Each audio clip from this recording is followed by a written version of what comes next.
My parents bought a house for my sister, then handed me the mortgage papers. You've saved enough. Now it's your turn to support the family.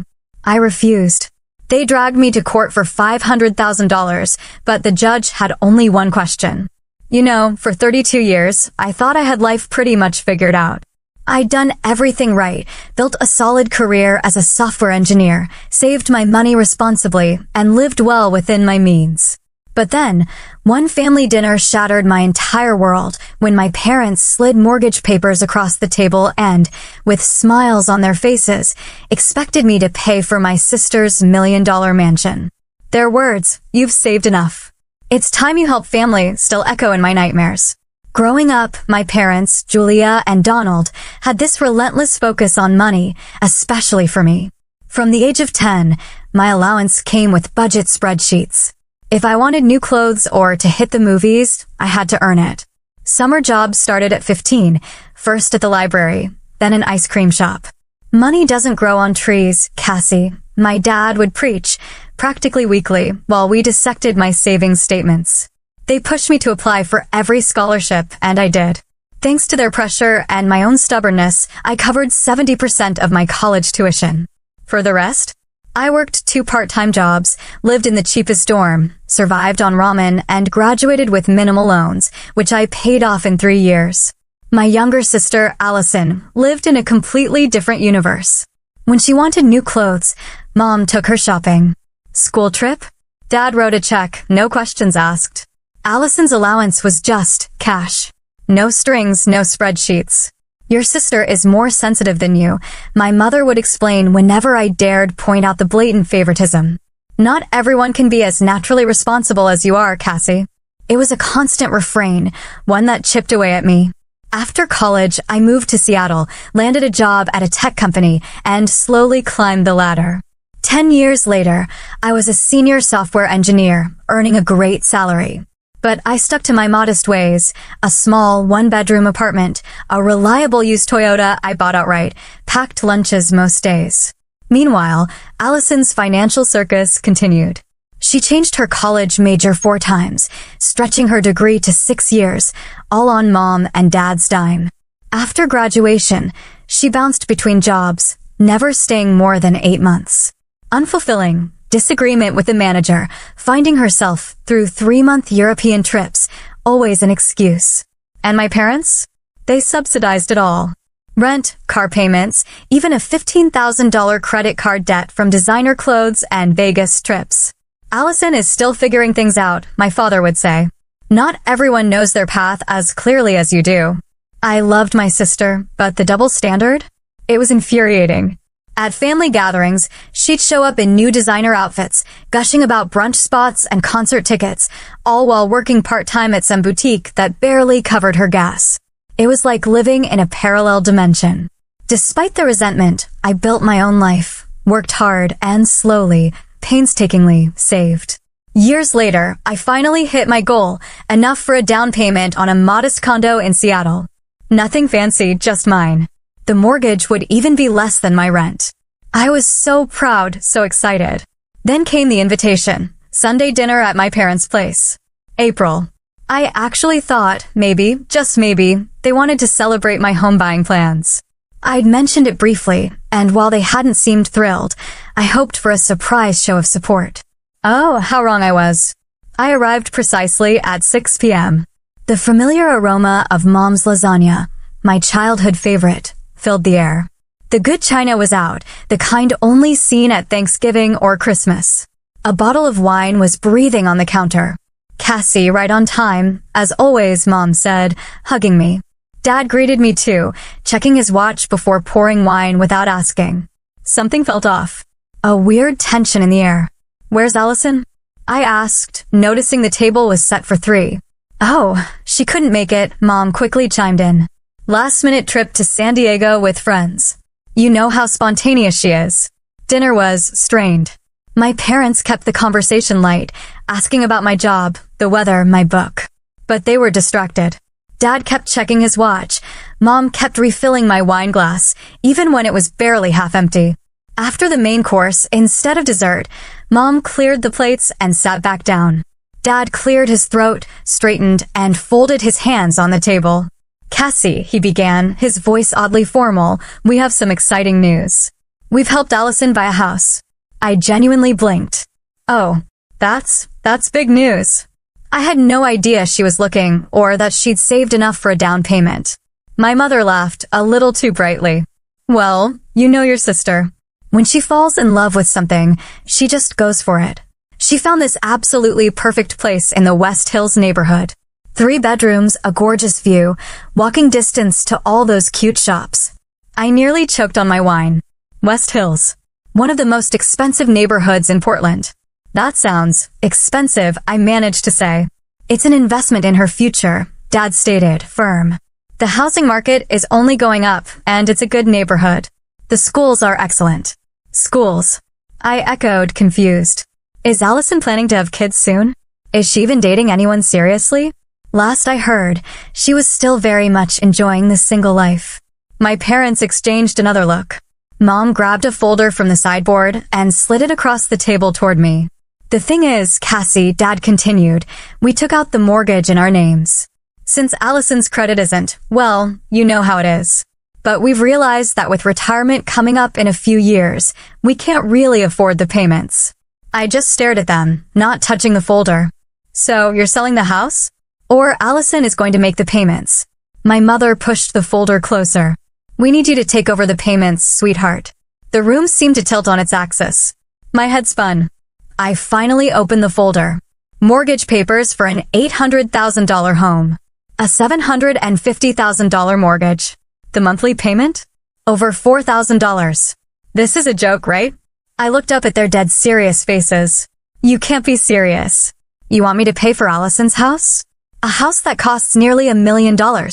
You have a good job, Cassie, my father said, his tone hardening. You've always been good with money. You have more than enough saved up. More than enough? I practically yelled. I've been saving for years to buy my own place. A modest condo I can actually afford, not a mansion in West Hills. Family helps family, my mother insisted, reaching for my hand across the table. I pulled it back.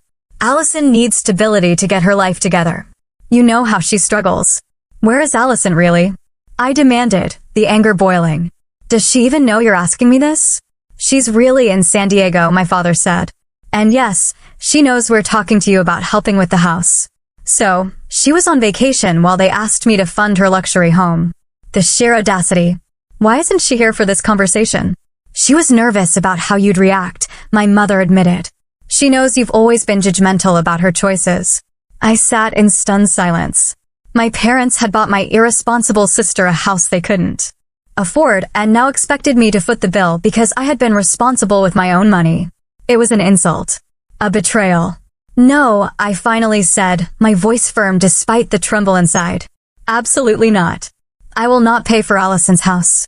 Cassandra Marie Wilson, my father boomed, using my full name, the one that meant I was in deep trouble as a child.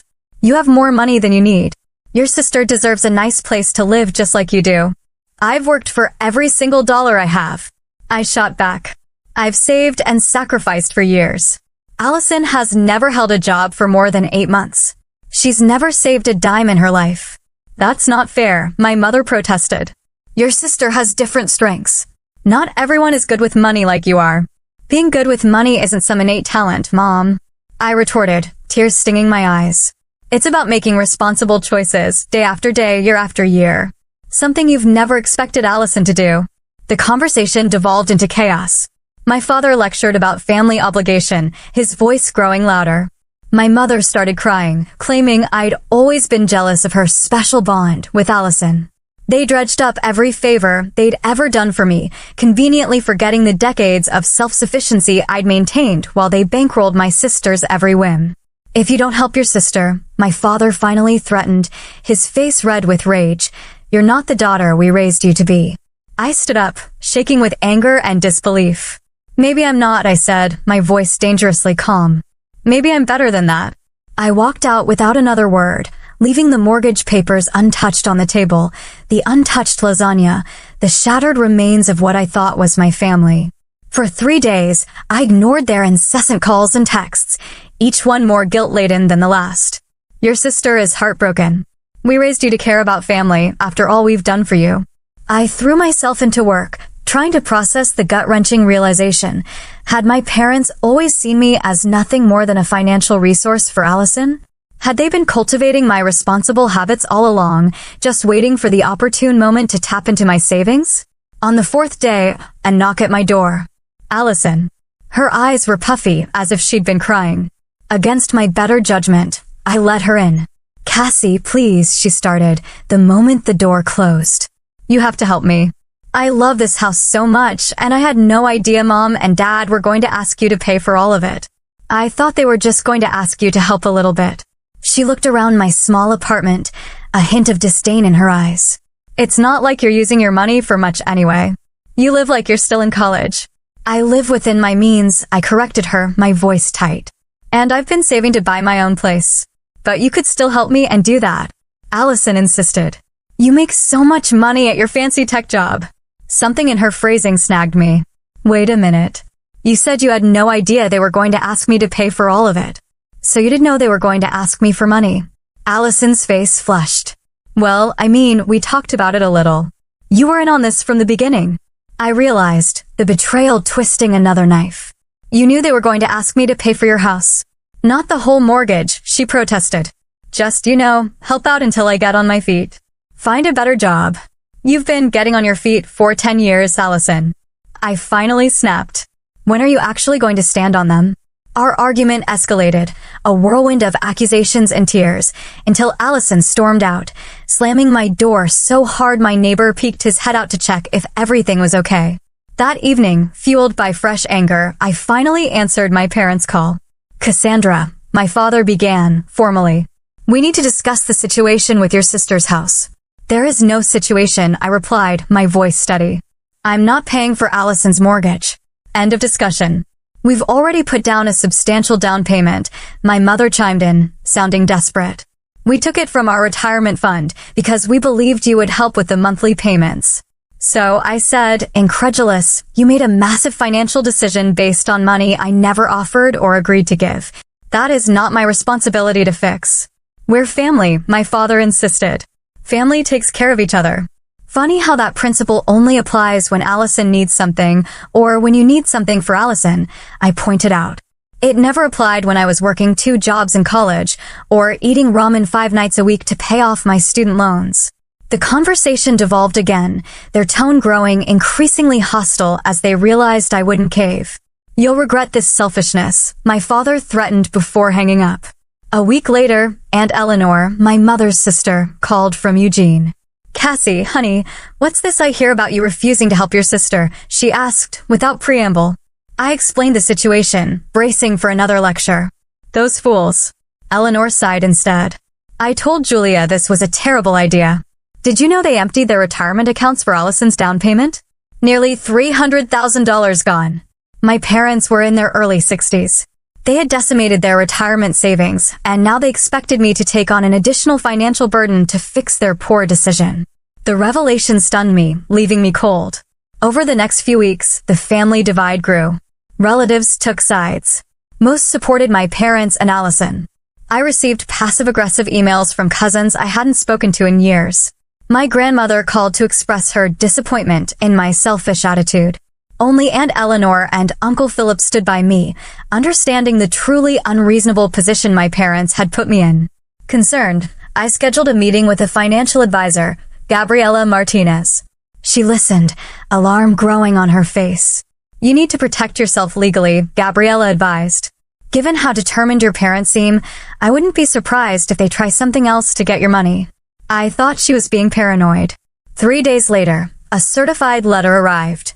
My hands shook as I opened it. Legal papers. My parents were suing me for $500,000. Their claim? That I had verbally agreed years ago to help with family expenses in return for their investment in my education and future. They claimed my entire financial success was contingent on their support, and therefore I owed them recompense now that they needed it. It was a lie. A complete, audacious fabrication. But there it was, in black and white, with a court date set for just 6 weeks away. The panic attack hit me the moment I finished reading. My chest tightened, my vision blurred. I couldn't catch my breath. Sliding down against my apartment wall, the papers clutched in my shaking hand, gasping for air. When I finally could breathe, I called in sick to work for the first time in 3 years and spent the day researching attorneys. By afternoon, I had an emergency appointment with Lawrence Thompson, a family law specialist. Lawrence's office was professional but cozy, lined with law books. He was an older man, salt and pepper hair, reading glasses perched on his nose. He reviewed the documents.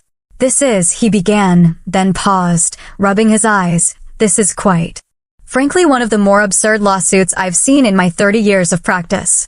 But absurd doesn't mean harmless. Even frivolous lawsuits can be dangerous if not properly defended.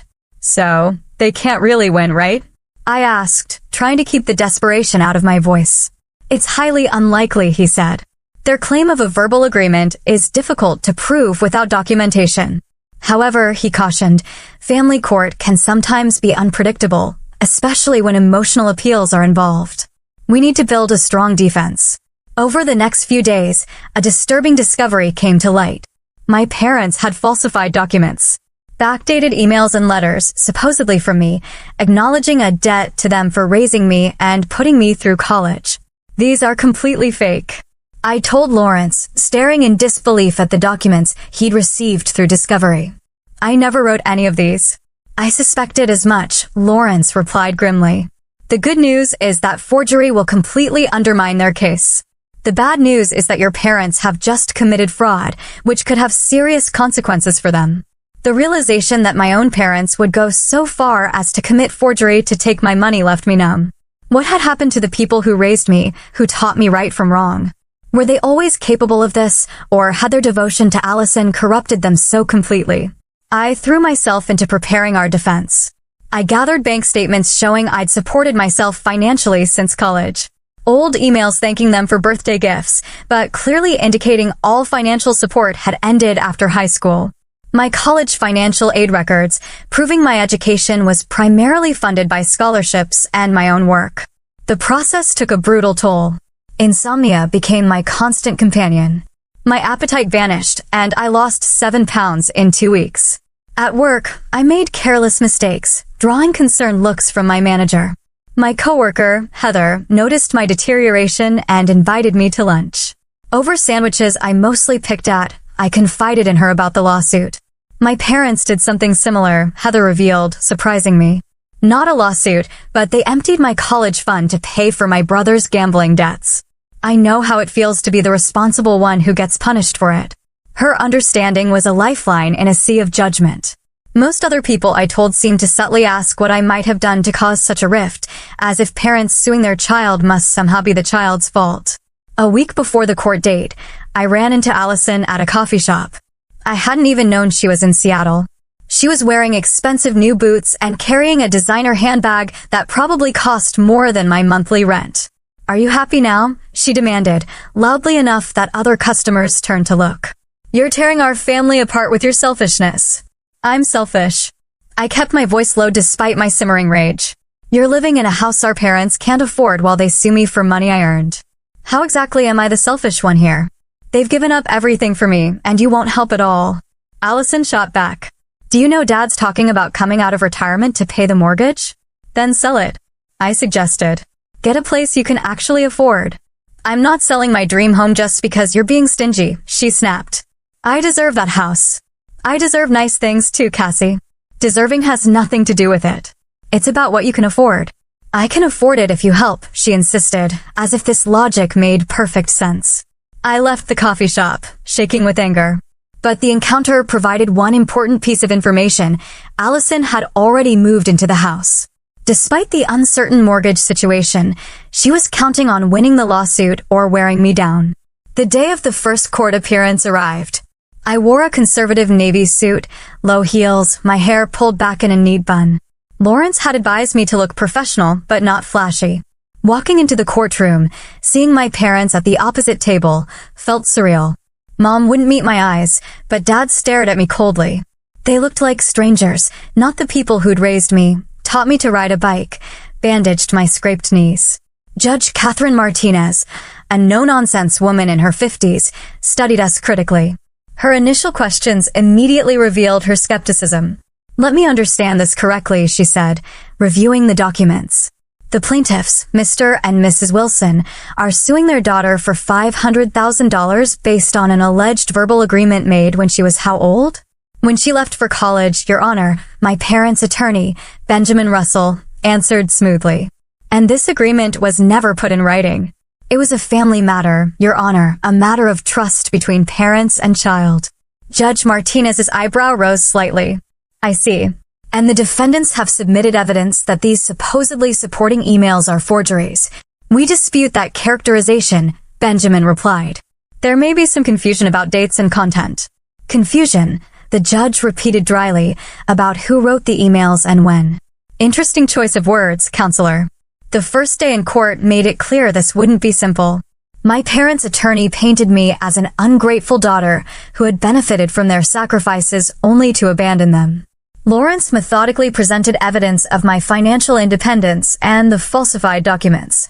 By the end of the day, Judge Martinez seemed increasingly troubled. Before adjourning, she looked directly at my parents. "I have one question I'd like the plaintiffs to consider before we continue tomorrow," she said. "Did you ever consider your daughter might have her own financial goals?" My father answered without hesitation. "She has more than she needs. Allison needs it more." The judge made a note, her expression unreadable. "We'll resume at 9 tomorrow morning." The courtroom felt colder on the second day. I sat rigidly beside Lawrence, avoiding looking at my parents. Their attorney, Benjamin Russell, arranged papers with a confidence that worried me. Judge Martinez entered, her face giving nothing away. "We'll continue with testimony today. Plaintiff's counsel, call your first witness." Benjamin called my father. Donald Wilson took the oath, looking distinguished in his best suit. He spoke clearly, confidently, about how he and my mother had invested everything in my future. "We made sacrifices so Cassandra could succeed," he testified. "We drove an old car so she could have the best educational opportunities. We took her to museums and science camps. We paid for advanced math tutoring." Benjamin guided him through a narrative that made my entire childhood sound like an expensive training program for my future earning potential. "And was there an understanding about how this investment would be repaid?" Benjamin asked. "Absolutely," my father answered without hesitation. Cassandra agreed that once she was established in her career, she would help support the family financially. She specifically promised to help her sister if needed. It was a complete fabrication, delivered with such conviction that I saw a juror nodding along. When Lawrence cross-examined my father, he started gently. "Mr. Wilson, did you pay for your daughter's college tuition?" "We contributed," my father hedged. Lawrence presented my scholarship letters and financial aid documents. These records show that 90% of Cassandra's education was funded through scholarships and her own work-study jobs. Your contribution amounted to approximately $5,000 over 4 years. Is that correct? My father shifted uncomfortably. The dollar amount doesn't reflect the emotional support we provided. "I'm asking about financial contributions, sir," Lawrence pressed. $5,000 total. Yes or no? Approximately. Yes, my father admitted reluctantly. Lawrence then presented my bank records, showing how I had supported myself since graduation, evidence of my student loans that I paid off, and documentation of my modest lifestyle. "Would you characterize your daughter as financially irresponsible, Mr. Wilson?" "No," my father conceded. "Cassie has always been good with money. Yet you believe she owes you $500,000 because family takes care of family," my father insisted, his voice rising. "She has the means to help her sister, and she refuses out of spite." My mother testified next, her testimony more emotional than factual. She cried several times, talking about her worries for Allison's future, how hurt she was by my abandonment. She spoke about my sister's sensitive nature and creative spirit that made practical matters like steady employment difficult. "Allison needs stability to flourish," she insisted. "This house is her chance to finally find her footing." Under cross-examination, Lawrence was respectful but persistent. "Mrs. Wilson, how many times has Allison held a job for more than 1 year?" My mother hesitated. "She's had challenges with employment." "So the answer is never correct?" "Not once in the 12 years since she graduated high school." "Different people have different paths," my mother replied defensively. Indeed, they do, Lawrence agreed. And would you say you've supported Allison financially throughout her adult life? We've helped her when needed. According to these bank records, Lawrence said, presenting exhibits, you and your husband have provided Allison with approximately $375,000 in direct financial support since she turned 18. Is that accurate? The courtroom murmured at the figure. My mother looked down at her hands. That sounds about right. And during that same period, how much financial support did you provide to Cassandra? Cassie didn't need our help, my mother replied, as if this were a failing on my part. So the answer is $0. Correct? Yes, she admitted quietly. When it was my turn, I was nervous, but determined to speak my truth. I explained how I had worked my way through college, built my career through consistent effort, and saved carefully for years toward homeownership. Did you ever promise your parents repayment for raising you? Lawrence asked. No, I said firmly. I've always been grateful for the opportunities they provided, but there was never any agreement that I would financially support them or my sister in adulthood. What about these emails they presented as evidence?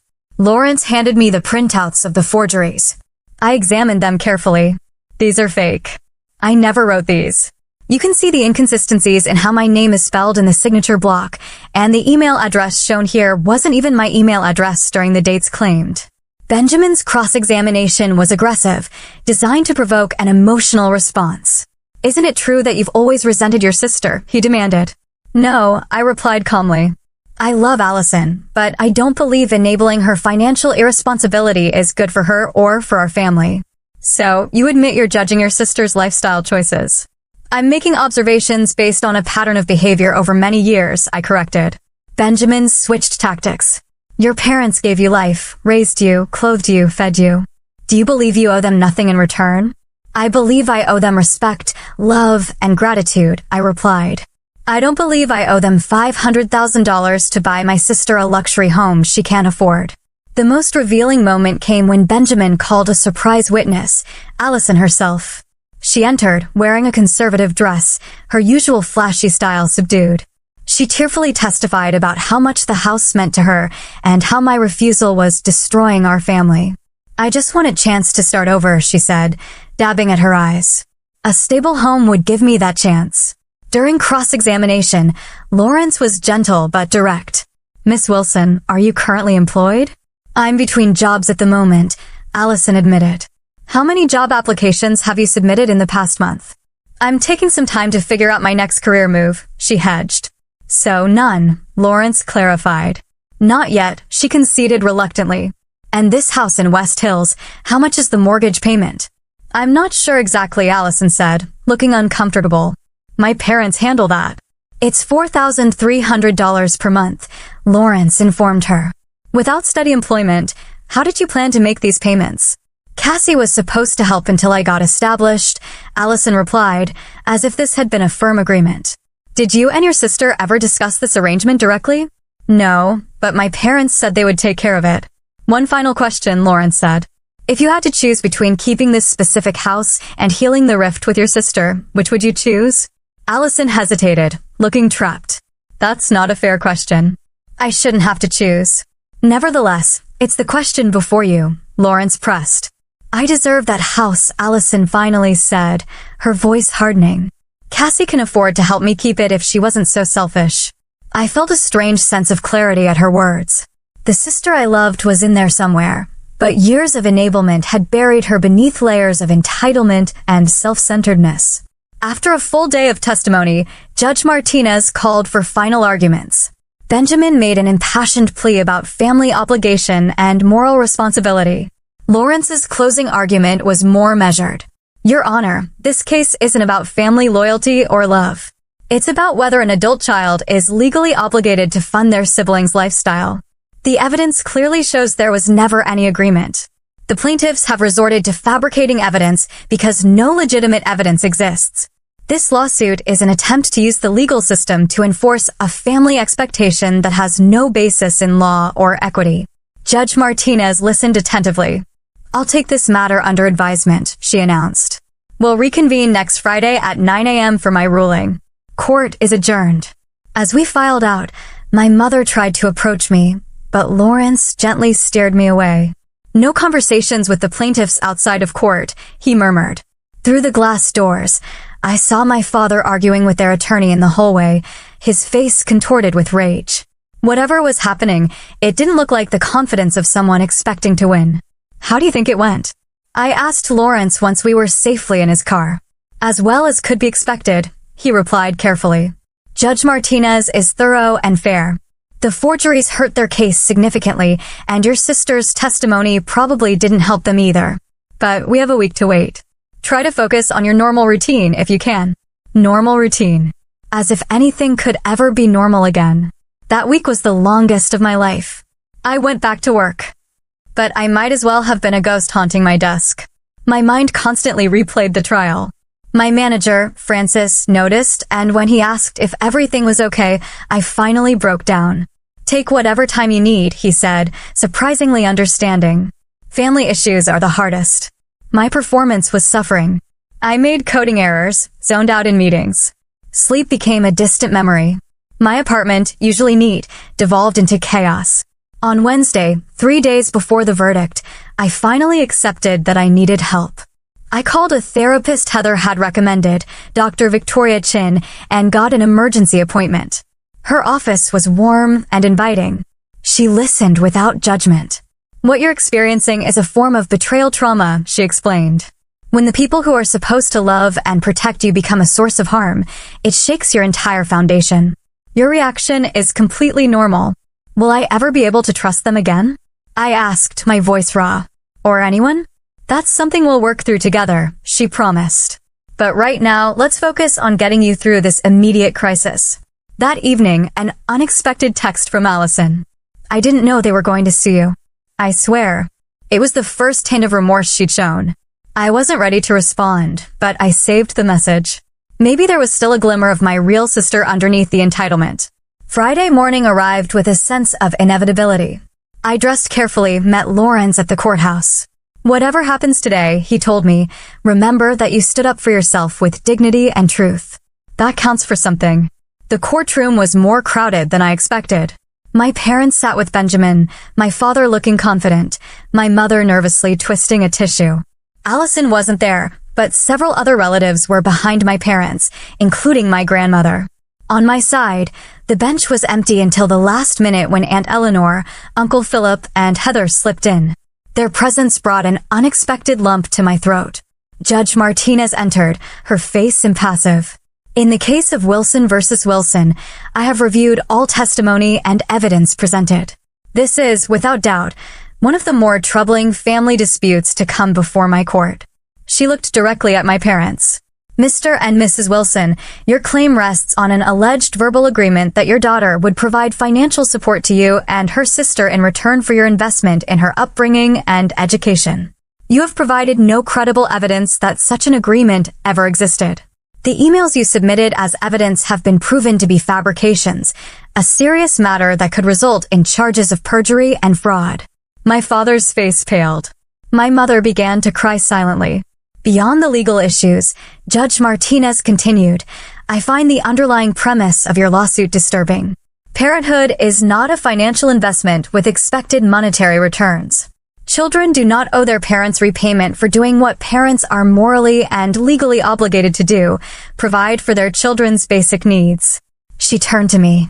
Miss Wilson, the evidence shows you have been financially independent since college, working diligently to build your career and savings. You have no legal obligation to fund a house purchase for your sister, regardless of family expectations. Looking back at my parents, she delivered her verdict. This lawsuit is dismissed with prejudice. Furthermore, the plaintiffs will pay the defendant's legal fees in full. She paused, removing her glasses. As a judge, my role ends with the legal verdict. But as a person who has sat in this courtroom for 20 years watching families tear themselves apart, I would be remiss not to add this. Whatever happens when you leave this courtroom today, remember that some damage cannot be undone with apologies alone. Trust, once broken, must be rebuilt brick by brick. I sincerely hope you find a way forward that honors the true meaning of family, which has nothing to do with financial transactions and everything to do with mutual respect and love. With that, she struck her gavel and left the bench. My parents' reaction was immediate and shocking. My father stood and shouted at their attorney, his face contorted with rage. "You said this was a sure thing. You said she'd have to settle." Court officers moved toward him. My mother collapsed in tears, while relatives gathered around them, throwing accusing glances my way. Lawrence ushered me out a side door to avoid the scene. In the hallway, Aunt Eleanor hugged me tightly. "I'm so proud of you for standing up for yourself," she whispered. "Your parents will regret this madness when they calm down." But they didn't calm down. The fallout was swift and far-reaching. My parents faced not only my legal fees, but also the prospect of a house they couldn't afford. Family gatherings were now divided into camps. Holiday plans were in ruins. Some relatives stopped speaking to me entirely, while others cut ties with my parents over their behavior. 2 weeks after the verdict, I returned to my apartment to find my door ajar. Inside, drawers were emptied onto the floor, furniture overturned, and "selfish bitch" spray-painted on my living room wall. Nothing valuable was taken. This was about sending a message. The police officer suggested it was likely someone who knew me. "Any family disputes recently?" he asked, not knowing how loaded that question was. I didn't say it was Allison, but in my heart, I knew. The handwriting on the wall matched her loopy style. And who else would be this angry? After filing a police report, I stayed with Heather for a few nights while my landlord repaired the damage. I considered a restraining order, but couldn't bring myself to take that final step against my own family, despite Lawrence's strong recommendation. A month after the verdict, Aunt Eleanor called with news. "Your parents are selling their house," she told me. The mortgage on Allison's place, plus the legal fees, pushed them to the brink of bankruptcy. They're downsizing to a condo. "What about Allison's dream house?" I asked, unable to keep the bitterness from my voice. "On the market as of yesterday," Aunt Eleanor replied. "They're using the proceeds to pay off their debts." Allison is furious, of course. "She's staying with your cousin Patricia for now." I felt no satisfaction at the news, only a hollow sadness for what my family had become. The house that had torn us apart would soon belong to strangers, while the real damage remained. 6 months passed. Seattle's summer faded into a rainy autumn, and I settled into a new rhythm of life. Weekly sessions with Dr. Victoria helped me process the trauma. At first, I talked about little else, reliving the betrayal and anger. Gradually, we expanded, exploring patterns in my family dynamics that went back generations. "Your role as the responsible one didn't start when you were an adult," Dr. Victoria pointed out. "From what you've described, you were parentified from a young age, taking on adult levels of responsibility, while Allison was perpetually infantilized. But why?" I asked the question that had haunted me for months. Why treat us so differently? "Sometimes parents project their own unresolved issues onto their children," she explained. "Your mother might have seen herself in Allison while you reminded her of responsibilities." She resented. "It doesn't excuse their behavior, but understanding it might help you heal." Slowly, I began rebuilding. I moved forward with my original plan to buy my own home, closing on a modest 2-bedroom condo near a park. It wasn't the luxury house in West Hills that had caused so much strife, but it was mine, bought with money I had earned and saved, a symbol of my independence and resilience. On a crisp October morning, I was sorting through emails when one subject line made me freeze. "Can we talk, Allison?" I almost deleted it without reading, but curiosity won out. The message was surprisingly humble. "Cassie, I know I'm probably the last person you want to hear from. I wouldn't blame you if you deleted this immediately, but if you're still reading, I'd like to meet somewhere public to talk. No demands, no drama. I promise. Just talk.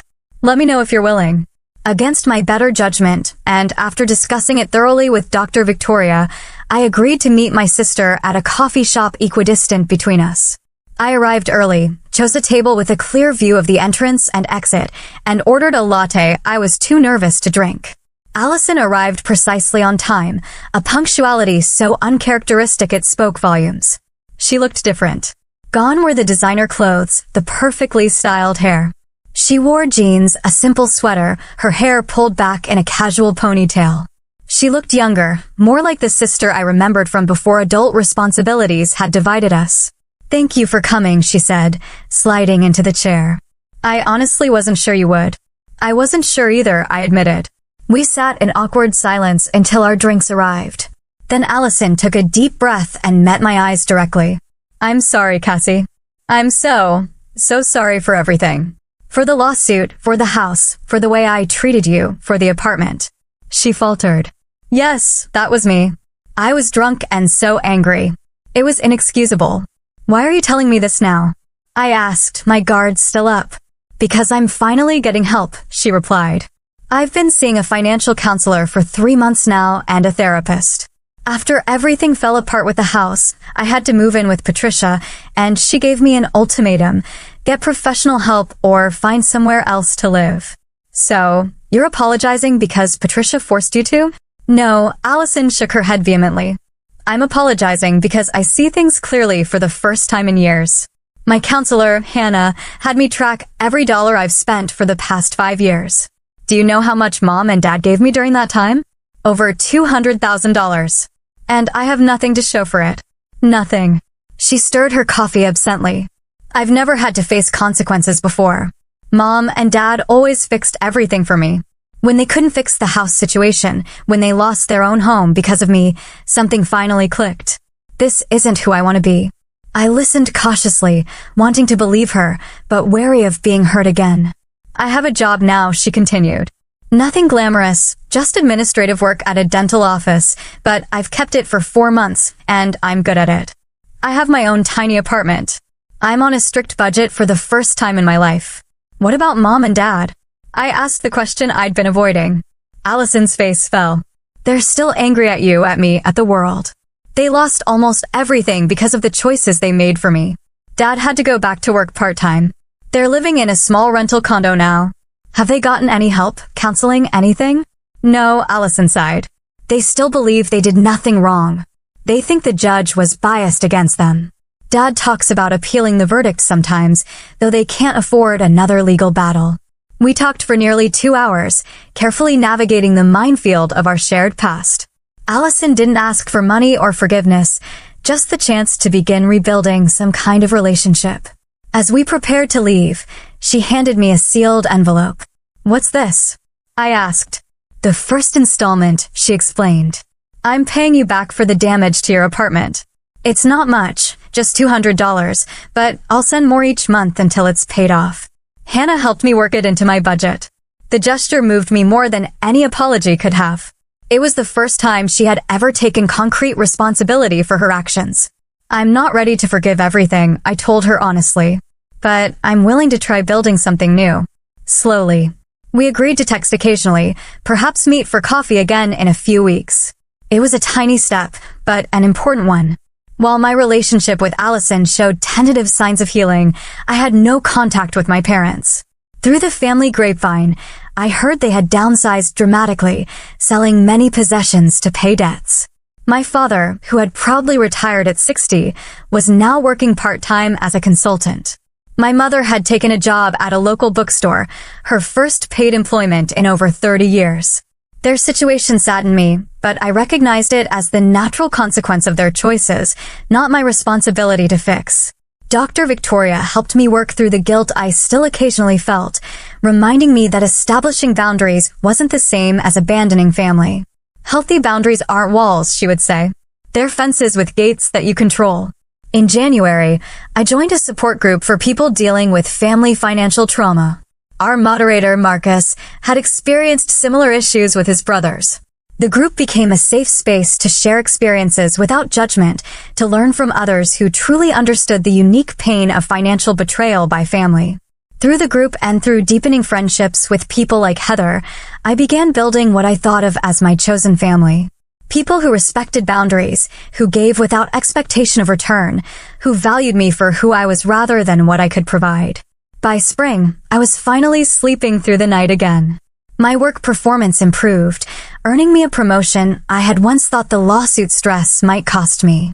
I planted flowers on my condo balcony and joined a hiking group that explored trails around Seattle on weekends. The lawsuit had changed me, but not in the ways my parents had intended. Instead of draining my resources to enable my sister, it had strengthened my resolve to live authentically and set healthy boundaries. I began volunteering once a month at a community center, teaching basic financial literacy to young adults, turning my painful experience into something that might help others avoid similar situations. 1 year after the verdict, I sat on my balcony watching the sunset, reflecting on the journey. The pain hadn't disappeared entirely. I still felt a pang when friends talked about their holiday plans with family or shared stories of supportive parents. But I had survived, grown, and even flourished in the aftermath of betrayal. The most important lesson I learned wasn't about money at all. It was about defining family on my own terms. About recognizing that love without respect isn't really love at all. And about the power of standing firm in your truth, even when those who should support you the most are trying to tear you down. Family wounds heal slowly, if they heal at all. But I found peace in accepting that some relationships may never be restored to what they once were, or what I imagined them to be. The space that acceptance creates allows room for new connections, new definitions of family, new ways of giving and receiving love that don't come with price tags attached. Have you ever had to stand up to family pressure over money or expectations? I'd love to hear your stories in the comments below. And if my journey resonated with you at all, please like this video and subscribe to the channel for more real-life stories about navigating difficult family dynamics. Remember, setting boundaries isn't selfish. It's necessary for your well-being. Thank you for listening, and I wish you strength on your own journey, whatever it may be.